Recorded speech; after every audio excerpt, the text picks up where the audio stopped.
Okay, we got another set of cards here. We're going to do 9 this time. They are all Eldrazi creatures. So we're going to start up at the top with It That Betrays, an 11/11 for 12 with Annihilator 2.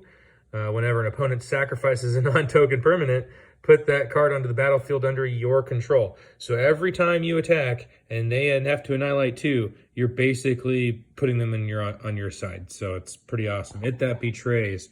Desolation Twin, 10 for a 10/10. When you cast Desolation Twin, put another 10/10 colorless Eldrazi creature token onto the battlefield. So essentially what you're getting is 2 10/10s for the cost of a 10 mana. So that's like half price. If you can get there, you get 2. Desolation Twin. Void Winnower for 9, you get an 11/9 that says your opponents can't cast spells with an even converted mana cost. So that means like that 12 from before, anything that's cost 2, 4, 6, or 8, or 10, they can't play that crap. And then your opponents can't block with creatures with even converted mana costs. So, man, that's just brutal. Basically, you're at odds with them. Ha ha ha. Deceiver of Form, 8/8 for 7. At the beginning of your combat, on your turn, reveal the top card of your library.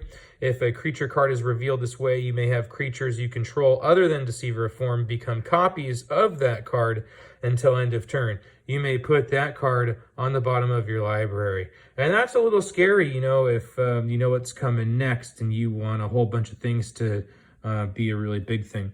And then we have Oblivion Seller, 5/8 for 6.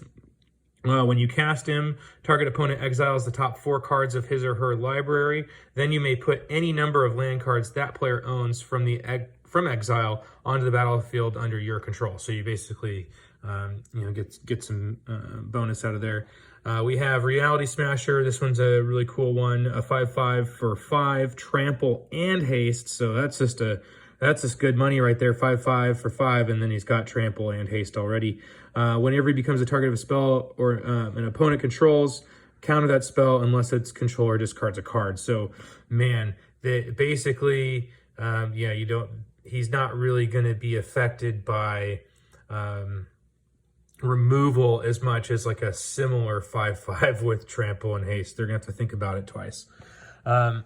Sifter of Skulls, 3 for 4. Devoid means he has no color, but he still costs black to cast him. So, that's kind of how that works nowadays. Everything's kind of murky.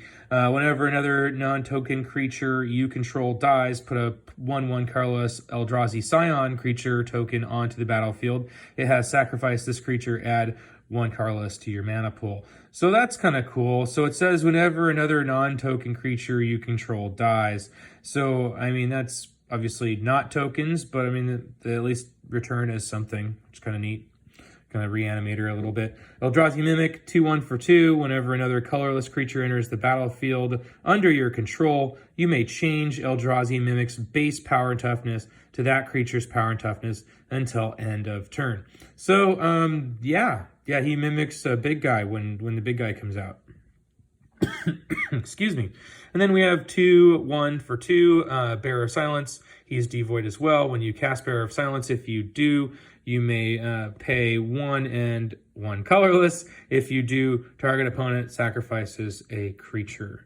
So that's kind of cool. He's flying and he can't block. So, basically a 2/1 flyer for 2 that can't block. His ability is kind of cheap. He's not bad. It's not bad at all. Anyway, we're going to start bidding at, let's say, $24.95.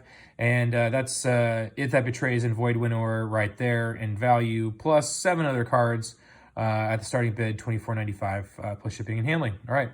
Have a good one, guys.